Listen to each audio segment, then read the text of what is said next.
You're a final year BTech student getting ready for the GATE civil engineering exam. You're probably feeling that crunch right about now. Believe me, we've all been there. But today, we're actually going to figure out how to study smarter, not just harder. We're going to decode the exact previous year question trends from 2022 all the way up to 2025 and build you an absolute tactical playbook, a foolproof study plan for total GATE success. To get there, here's our game plan for today. First, uncovering the hidden GATE syllabus. Second, targeting high-yield question clusters. Third, breaking down the recent exam format shift. And finally, giving you your 5-step study plan. So here's kind of the biggest misconception students face right off the bat. Concrete technology doesn't actually have its own standalone paper in the GATE CE syllabus. No joke. If you scan through structural analysis, geotech, or transportation, yeah, it's not there either. So, where exactly is it hiding? Let's hit Section 1, the hidden GATE syllabus. Turns out the exam makers are basically burying this topic inside two entirely different sections. First up is construction materials and management. That's where you'll find your cement constituents, mixed design, aggregates, stuff like that. Second, it's hiding over in concrete or RCC structures, mostly tucked under workmanship and IS 456-2000 provisions that come right before the heavy RCC design.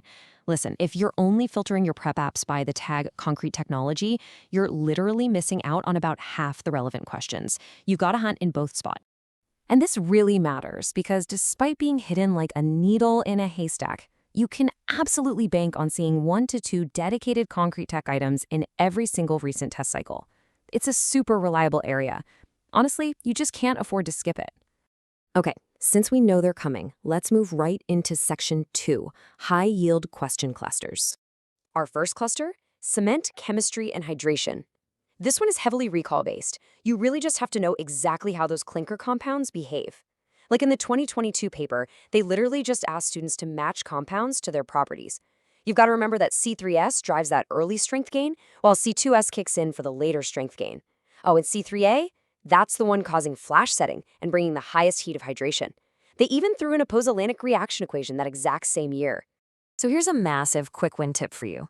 Just lock the 4 major compounds into your brain cold: C3S, C2S, C3A, and C4AF.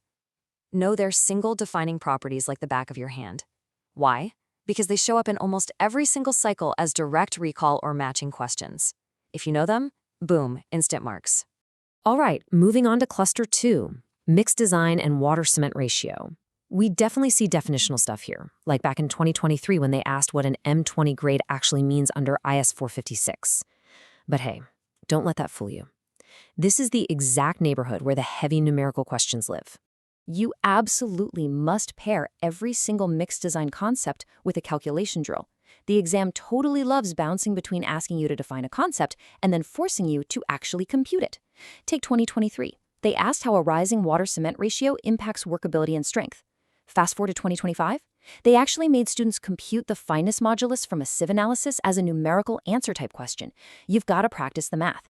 Cluster 3 is all about fresh and hardened concrete properties. In 2023, there was a straight-up definitional question on creep, which is that long-term, time-dependent deformation of concrete when it's held under constant stress. This area also loves testing workability measurements, slump and VB time, plus Aaron-trained concrete behavior. Honestly, this cluster heavily rewards old-school flashcard-style drilling for those quick wins. Now, Cluster 4, this one's dense. It's strictly IS 456-2000 code knowledge. And to be clear, this is entirely separate from your heavy RCC design calculations. We're talking specific, nitty-gritty clauses. In 2024, they asked for the minimum number of specimens required to meet acceptance criteria for a target strength. In 2025, they were testing how curing periods shift based on mineral admixtures like fly ash and GGBS. Please, whatever you do, don't get caught mixing this up with your complex structural math. Do yourself a huge favor and build a standalone one-page cheat sheet exclusively for these specific clauses: curing, acceptance criteria, target mean strength relations, and partial safety factors at collapse. Keep it totally separate from your main RCC formulas so you can memorize these exact rules without all the clutter. And if you want proof of why we're doing this, just look at the data on repeat offenders over the last 4 years. The numbers simply do not lie. Water cement ratio and mixed design fundamentals tested 4 out of the last 4 years. Literally a 100% hit rate. IS 456 provisions, 3 out of 4 years. And those tricky figure or sequence-based items showed up in 2 out of 4 years. Speaking of tricky questions, that brings us right to Section 3, the exam format shift.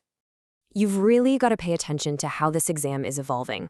We've shifted way past the basic plain recall and simple single-fact numericals we saw back in 2022 and 2023. By 2024, the exam makers started throwing in these figure-based sequence items. And by 2025, oh man, it shifted heavily toward really tough, multi-select, true or false statement-based sets. They're now combining site practice, material properties, and code compliance all into one giant super question. To survive this shift, you have to practice reasoning your way through diagrams and real-world site practice scenarios. You can't just plug and chug numbers anymore. For instance, that 2024 paper had a question asking for the exact right sequence for removing formwork or probs from a cast cantilevered RC beam. You actually have to be able to close your eyes and visualize the construction practice on site. Okay, we've broken down the syllabus. We know the enemy's evolving tactics. It's finally time for Section 4, your 5-step study plan. Grab a pen because here is your data-backed 5-step action plan for success. Step 1, build a dedicated flashcard deck. Put cement compounds on one side, IS 456 clauses on the other for that rapid-fire recall. Step 2, drill your mixed design numericals, like fineness modulus, completely separately and use a timer. Step 3, actively seek out and practice those new multi-select questions and figure-based sequencing items. Step 4, when you're reviewing past questions, don't just memorize the right letter option, tag every single answer back to its exact source clause in IS 456. And Step 5, for the love of concrete, do not skip the pre-2022 PYQs. Things like workability and durability tend to rotate in and out, and those older papers often cover blind spots that recent years skipped over. Look, I know the shifting formats can feel a bit intimidating, but remember this. Even though the question styles are getting way harder, morphing from simple matching into these massive multi-select statements, the core topics they are testing remain predictably, beautifully the exact same. Cement chemistry, mixed design, and IS 456 provisions. That is the holy trinity right there. By mastering this core triad, you are effectively bulletproofing your prep. You're going to have the deep, foundational knowledge to logic your way through whatever crazy format curveballs the exam makers decide to pitch at you next. We've dragged the hidden questions out into the light, we've pinpointed the repeat topics, and you now have a rock-solid 5-step tactical study plan. The absolute blueprint for mastering concrete technology for your GATE success is right in the palm of your hand.